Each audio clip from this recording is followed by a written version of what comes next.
Good afternoon, everybody. For those of you that don't know me, although I hope most of you do at this point, my name is Sarah Murphy and I'm the current chair of the Leinster Society of Chartered Accountants in Ireland. So you're very welcome today to our Expert Series session. This is the first one of 2026. We took a little break in January to do a collaboration for Blue Monday, and we're back now with our regular Expert Series. So today we are joined by one of my PwC colleagues, Leisha Milan, who is a director in workforce consulting and AI adoption. So today she's going to give us a session called Rewiring the Future of Work, why motivation, trust, and skills will power performance in the AI era. So the session will provide insight into our 2025 Global Workforce Hopes and Fears survey, and that captured the views of almost 50,000 workers across 48 economies, including 1,000 in Ireland. So probably can be said it's quite representative.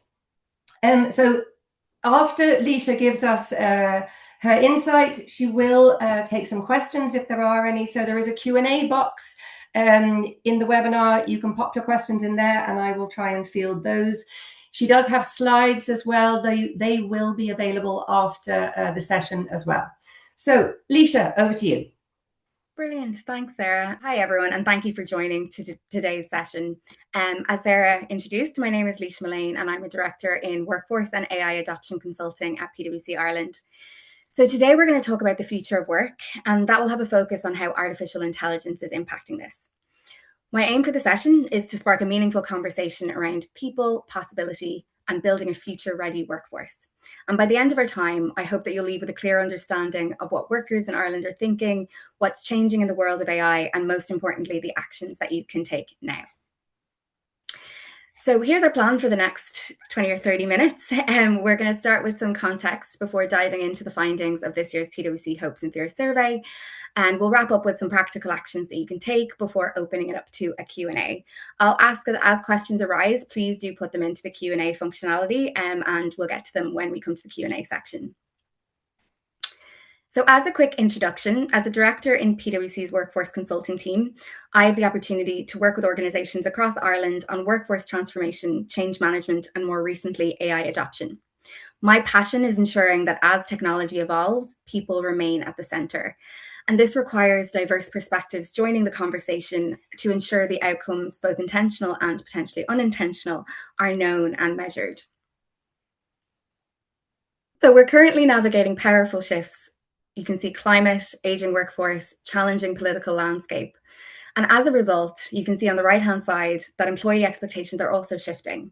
Reskilling, values, trust, and well-being are increasingly front of mind. And at the center is the employee experience of the future. Our PwC Workforce Hopes and Fears survey explores just this, looking at workforce sentiment at a time of accelerating technological change and evolving employee expectations. This year's study captures the views of workers across industries, generations, and organizational sizes, providing leaders with actionable insights into motivation, trust, skills, and the impact of AI in the workplace. But before we take a look at the survey insights, it's important that we ground ourselves in the fundamentals of artificial intelligence. AI at its core refers to systems that can sense, interpret information, and take actions to achieve specific goals. Within that, we have machine learning, where systems improve through experience, and deep learning, which uses neural networks to recognize patterns and make increasingly sophisticated predictions. Generative AI is a subset of deep learning, focused on creating novel content, whether that's text, images, audio, video, or code. And what has made Gen AI particularly transformative is how accessible it's become. So you don't need to be a data scientist anymore to use it. With simple prompts, anyone can generate high quality outputs and accelerate everyday work. As we look at the evolution of AI over the past year, one thing is clear: the pace isn't slowing down, it's accelerating. And what we're now seeing is a shift from AI as a productivity enhancer for individuals to AI as a true enterprise level capability. And agentic AI is at the center of this evolution. Instead of simply retrieving information or generating content, AI systems are now able to collaborate with us to help optimize workflows, support decision-making, and act in more dynamic, goal-driven ways. And this shift is creating a real opportunity for organizations to amplify human expertise rather than replace it. So to focus on agentic AI for a moment, agentic AI refers to AI systems that possess the capacity to make autonomous decisions and take actions to achieve specific goals with limited or no direct human intervention. And the simple example that we have on the screen is an onboarding agent where all of the different activities that come along with onboarding a new employee can be automated to a certain extent, and a real focus can be placed on the human experience of joining a new organization. AI agents are powerful for complex, repetitive, knowledge-heavy processes built on structured or semi-structured data. And if we think about agentic AI, it's not a tool that we use, but a collaborator that can help us shift from doing the work to orchestrating the work. And my next slide paints a picture of the future, or we're closer to this than I think people realize. Gartner suggests up to 15% of day-to-day work decisions will be handled by AI by 2028. But the real unlock isn't automation and changing what we do today. It's the shift in how we work. So human-led, agent-operated workflows with curiosity, continuous learning, and cross-functional collaboration at the core. So the traditional organization is reshaping completely into teams that orchestrate AI agents. And in this way, AI agents can act as a workforce multiplier, not replacements for workers. They can take on routine tasks, but humans are freed up for more value-add activities such as change enablement, culture building, design, and strategy. And the key here is intentional orchestration. So assigning, guiding, refining outputs, and keeping human oversight in the right place. And done well, there's an opportunity here for the workforce to effectively double, measured not in headcount, but in actual capacity. So I'm hoping that that paints a picture of the possibilities that this technology brings to the workers and the workforce. So what is the PwC Hopes and Fears survey telling us? So we're still on the topic of AI.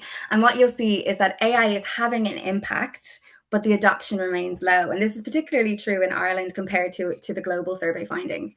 So you'll see 43% of Irish workers have used AI in the last 12 months. And I always think to flip that on its head. So we're saying 57% of our survey respondents hadn't used AI in the last 12 months for work, which I personally find shocking, but I'm conscious that I work in an area where there's a lot of AI. But it's just something to be aware of, that access to technology isn't potentially there for everyone yet. Now, of those 43%, we're seeing the benefits. So 67% of those experienced increased productivity, 64% an increase in their work quality, and 55% saw an increase in creativity.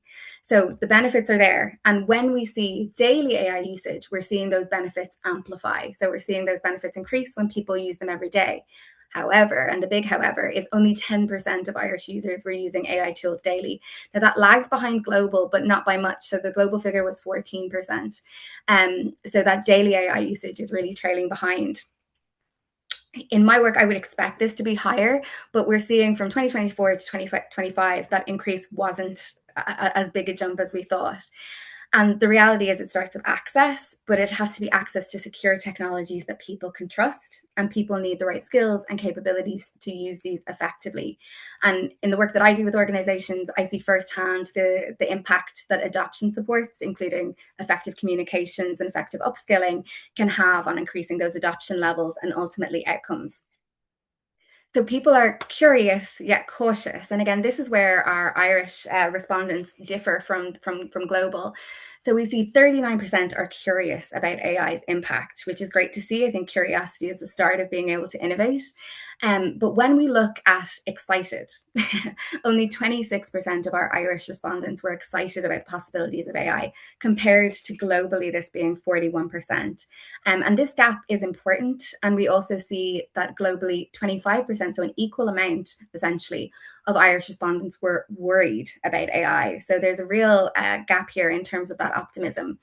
And it signals that Irish workers potentially need more reassurance, more clarity, and more visibility on how AI is going to benefit them and not just the organizations that they work for.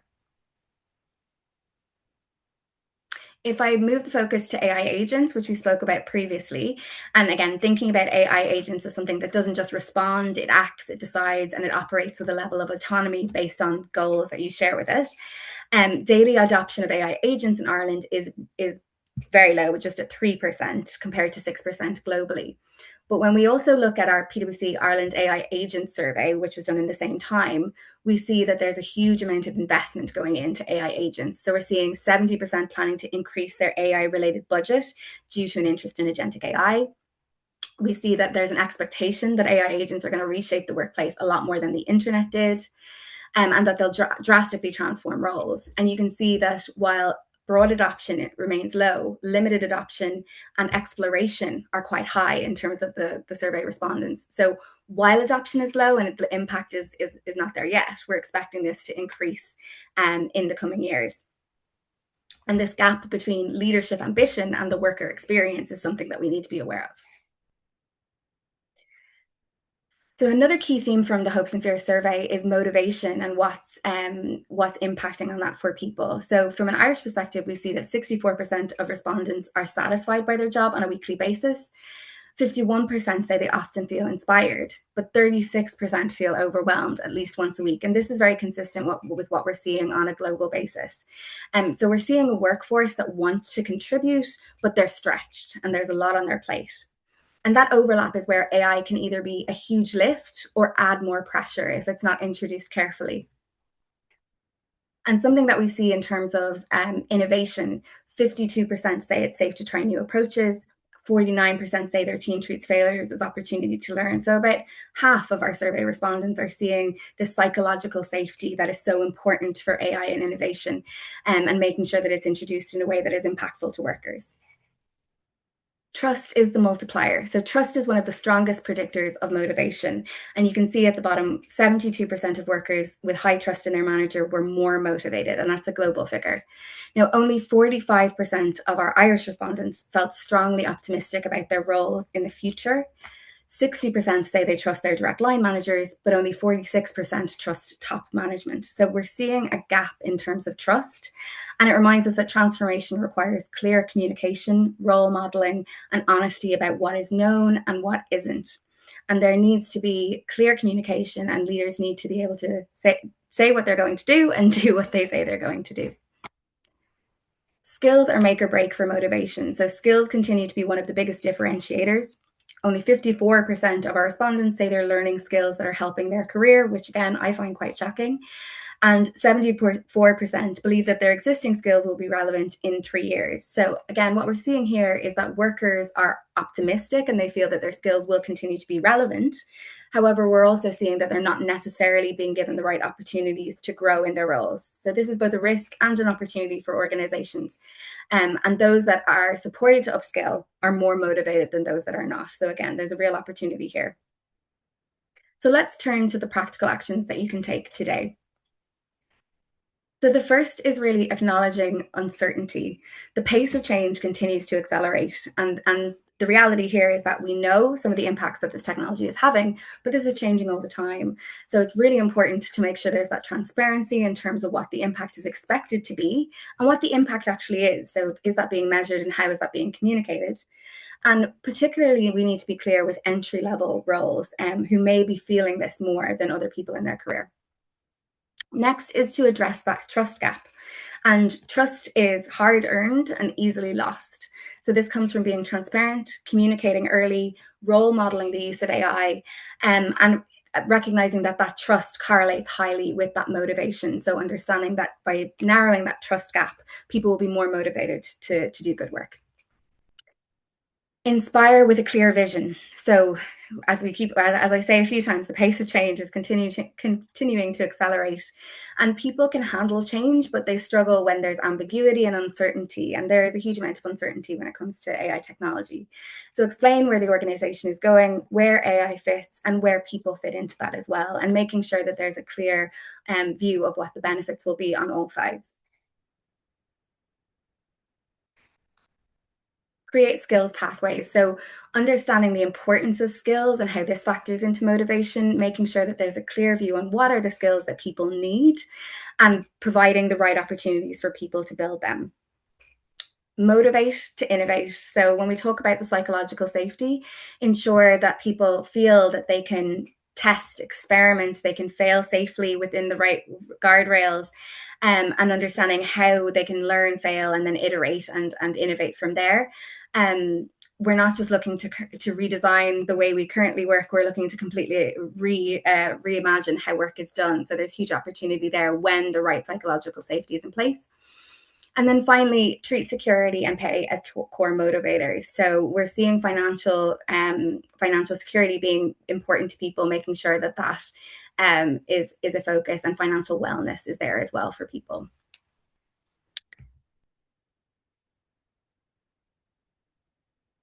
Perfect. So that is the end of my presentation. I'd love to see if there have been any questions, and I'll take a look now if I can see.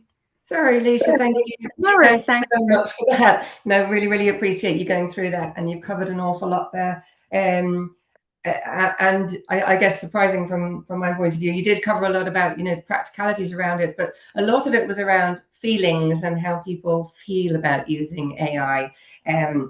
And as you mentioned, you said 43% have used AI in the workplace over the last while, and 57% therefore have not. And it links into a question we have that's been put up in the Q&A, which is: trust and security are the main reasons why we have not adopted AI fully, and how can we deal with those issues? Brilliant. No, thanks for that question. And it's a very good question, very relevant. Interestingly, we see that adoption figure being low in Ireland. And in my experience working with organizations, I think the reason that figure is low is because organizations are taking the time to really understand what their AI strategy is and putting the effective, secure guardrails in place to ensure that the technology can be trusted from an employee perspective. And I think that is what is causing that lag in adoption. But as I say, given the benefits that we see, we need to make sure that people are moving forward with that. It starts with an AI strategy. So recognizing what is the intention of what this technology is going to do and why, and how does that build into the wider organizational strategy. What we're hoping to avoid is use cases for the sake of use cases. So it starts with understanding that. And then it's about making sure all of the appropriate guardrails are put in place. Because when it comes to AI, if you don't have the right data, if you don't have secure data, and if people can't trust the systems, then they're not going to use them, and they're also not going to be effective in how they use them. So it really starts by making sure you're taking a structured approach to all of those different aspects, and also to recognize that there's a huge compliance piece here as well. We think about the EU AI Act, and making sure that people have that fundamental understanding of what the risks are when they use AI technologies for different use cases. Yeah, and I do think there is a lot of fear there, and whether that's around education or maybe about regulation, as you mentioned there. And another question has come through, which is quite relevant to what you just said, saying, I find in my workplace is pushing AI onto us while I feel it's not regulated enough. How can I voice my concerns? The most important thing is to voice your concerns. So I started at the beginning by saying I pushed myself into the space of AI because I genuinely had concerns about it myself. And I think the best way to voice those concerns is to get involved in the conversation and to learn more about the technologies, what it can and can't do, and be able to join the conversation. So different organizations take different risk-based approaches. And I think the main thing is having multiple diverse perspectives in that conversation. And also, again, it comes back to what are we expecting the technology to give us? And is everyone clear on that? And as I say many times, is it being measured?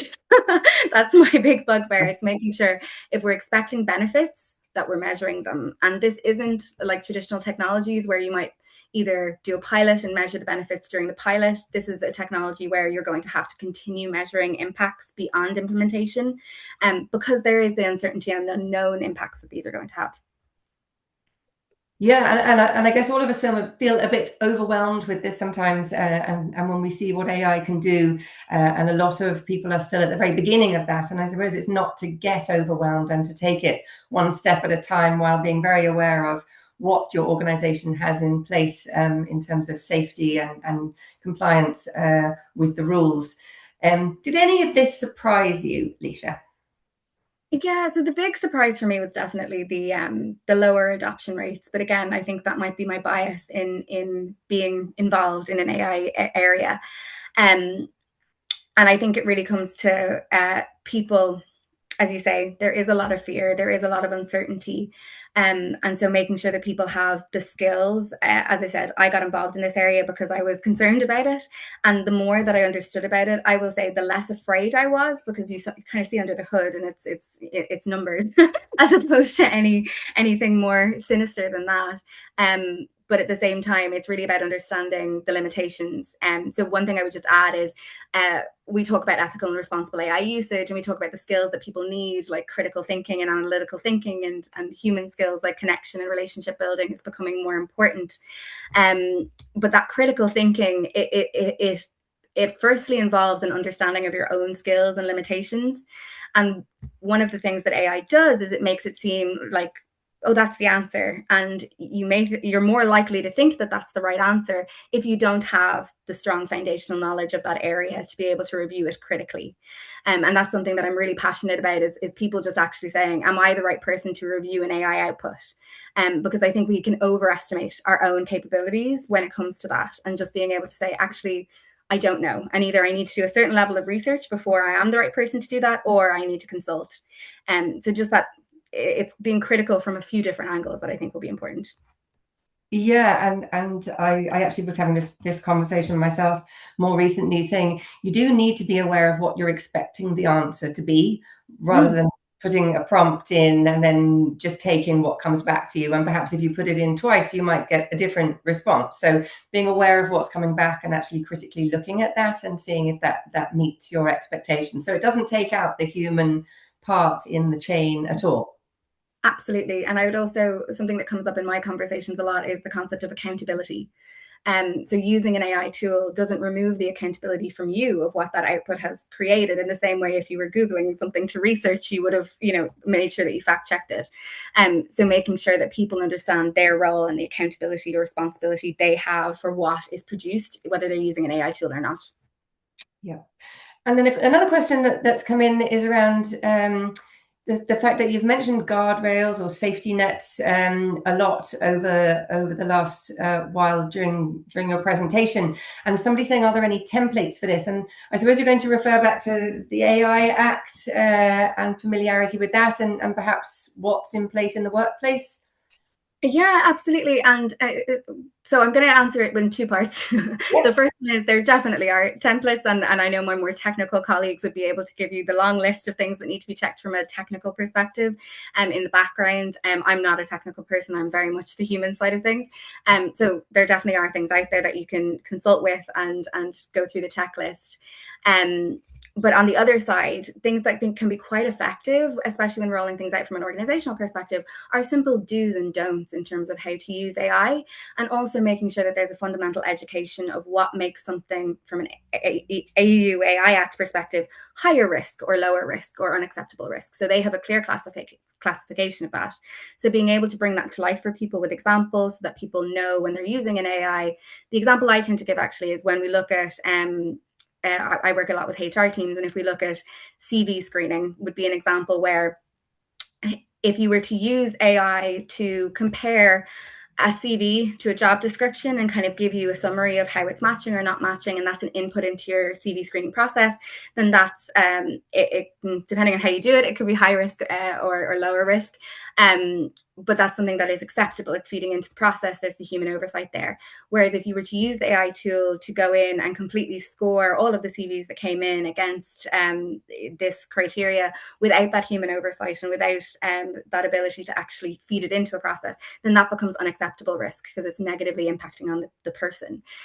So again, it's that understanding of, is this the right use of AI, and how are we making sure that we're putting the mitigating pieces in there to make sure that it's acceptable. Yeah, and I think actually in what you've been talking about there, you kind of answered one of the other questions, which was how confident can we be that the output is correct, and should we be skeptical or challenging the output? And I think obviously the answer to that is yes. Yeah, exactly. I think it's there's different ways to look at it. I know from conversations with people. It's imagine if somebody told you the answer. If a person told you the answer, would you just accept it blankly, or would you think about what their credentials were, or where they were getting the information from, or what sources were they citing? Were they just saying it really confidently? Because that's the reality. AI will tell you something very confidently. And then the other thing I would say is AI is also a really good critical analyzer. So if in doubt, you can use AI to perform a critical review of itself. And that might give you a perspective that you hadn't thought of. So there's different ways to look at it, but it's always to have that questioning view. So why should I trust this information, and what is pointing me to trust it or not trust it? Yeah, and then another one coming in was around who was actually taking part in the survey. So what size of organization, what type of organization, SMEs versus global, who participated in that? So my understanding is that it was organizations of all sizes, so it is a representative sample. So there were SMEs, there were private owned organizations, as well as global organizations. So you think very representative of where we are, both on a global and Irish Yeah. landscape, and a range of businesses and sizes. Yeah. Exactly. And you'll notice in the slides, I would have there's a couple in there that were global. The only reason for that is that our sample size, when you obviously start digging down into the smaller cohorts of who answered certain questions, wouldn't be big enough to give the full answer. And that's where we rely on the global stats. Okay, well, Lisa, I think we've come to the end of the session. We did have another question in there about the slides being available. So yes, those slides will be available. They can be circulated. Oh gosh, no, we've got another one coming in now. Right?